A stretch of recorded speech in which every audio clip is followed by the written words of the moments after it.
अभी कुछ नया अभी हम कुछ लिखे हैं, है ना। सबसे पहले तो 4 लाइन आपको सर सुना दें, सर थोड़ा अर्थ उस पर कीजिएगा कि कुछ टूटे फूटे शब्दों से, कुछ टूटे फूटे शब्दों से पहचान उगाने निकले हैं। बंजर से बंजर धरती में भी धान उगाने निकले हैं। वाह भाई वाह। अभी ताली सब रुकिए, ताली तो अब दीजिएगा, ताली तो इसके बाद आएगा। इस बेरंगी दुनिया में, इस बेरंगी दुनिया में हम आंसू के फसले बोकर, इस बेरंगी दुनिया में हम आंसू की फसलें बोकर हम मुस्कान उगाने निकले हैं। मुस्कान उगाने निकले हैं।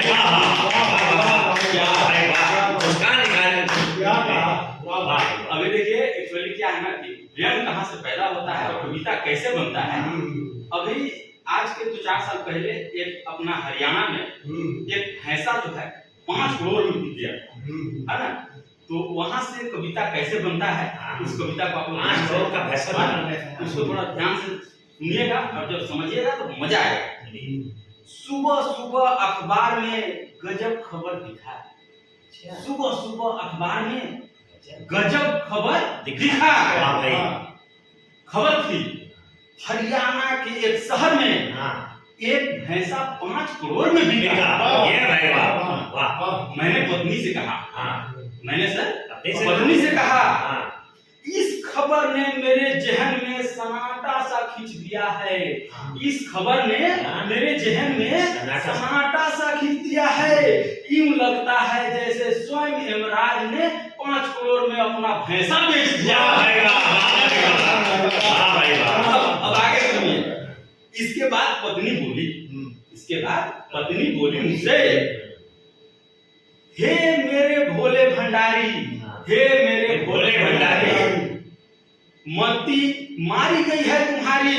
सुबह से अलापे जा रहे हो जाने कौन सा राग, सुबह से अलापे जा रहे हो जाने कौन सा राग।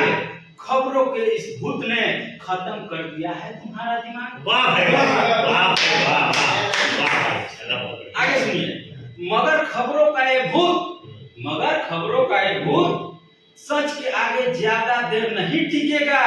अरे जिस मुल्क में वाह वाह के हम इसके बाद हम पक्का निकलेगा सर। मगर खबरों का ये भूत सच के आगे ज्यादा देर नहीं टिकेगा। अरे जिस मुल्क में स्वयं यमराज 2 कौड़ी में बिक जाते हो, वहां उनका भैंसा 5 करोड़ में कैसे।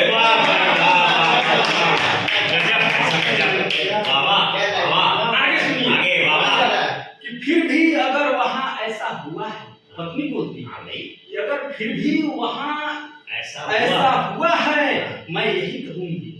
पत्नी बोल रही है, क्या कहेगी? ऐसे हालात ही मुल्क को बीमार बना देते हैं। 5 करोड़ में भैंसा बिकना, आप कल्पना कीजिए। ऐसे हालात ही मुल्क को बीमार बना देते हैं और भैंसा 5 करोड़ में बिक भी गया तो हैरत कैसी मेरी हजूर। वाह भाई वाह। बिक भी गया तो हैरत कैसे मेरे हजूर। ये तो ऐसी मुल्क है, ये तो ऐसी मुल्क है जहाँ गधों भी करोड़ों में बिक के सरकार बना।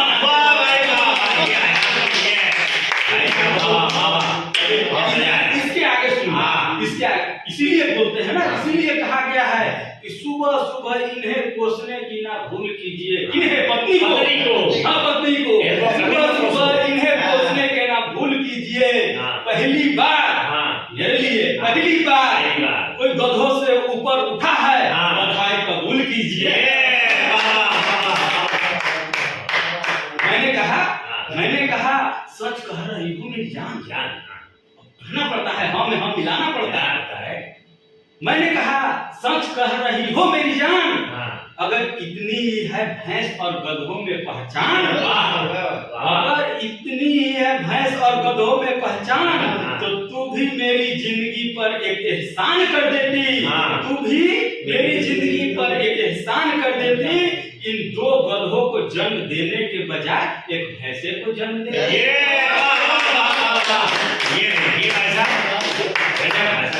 आगे सुनिए सर। लोग हो गए हैं कैसो कैसो के बाप, लोग हो गए हैं हो जाते एक भैंसों के पास। ये भाई वाह भाई वाह। आगे सुनिए, अब पत्नी के शब्दों का बाण मैंने ब्रह्मास्त्र ये ब्रह्मास्त्र। उसने तुरंत ही मार दिया नहले पे दहला। हाँ। पत्नी ने तुरंत मार दिया नहले पे दहला। बोली क्या क्या बताऊं प्रीतम, क्या बताऊं प्रीतम, हम तो इस सृष्टि के रचयिता द्वारा छले गए हैं। हाँ। क्या बताऊं प्रीतम प्यारे, हाँ। हम तो इस सृष्टि के रचयिता द्वारा छले गए हैं। हाँ। मैंने तो भैंसे ही पैदा किया था। हाँ। मैंने तो भैंसे ही पैदा किया था कमबख्त, लेकिन दोनों के दोनों अपने बाप पे चले गए। असली सोचिए, बाप पे चले गए। सोचो। आगे सुनिए सर। अरे तुमसे तो ज्यादा मेरी राम कहानी है। हाँ। पत्नी बोलती है हाँ। कि अरे तुमसे तो ज्यादा मेरी राम कहानी है, और मुझे तो उम्र भर 3-3 गधों के साथ निभानी है। गजब भाई, देखिए बताया। मगर मैं धैर्य नहीं खोने वाली। मगर लास्ट तक पे आप लोग ताली बजाएंगे। हाँ। आप लोग वाह वाह चाहेंगे। हाँ। मगर पत्नी बोलती है मगर मैं धैर्य नहीं खोने वाली हूँ। किसी ने वादा किए हैं, अच्छे दिन आने वाले हैं। चलिए बहुत बहुत धन्यवाद आप लोग को। ये कविता कैसा लगा? अरे कविता को जो है लाइक कीजिएगा, अपने दोस्तों में कमेंट कीजिएगा। हाँ भाई।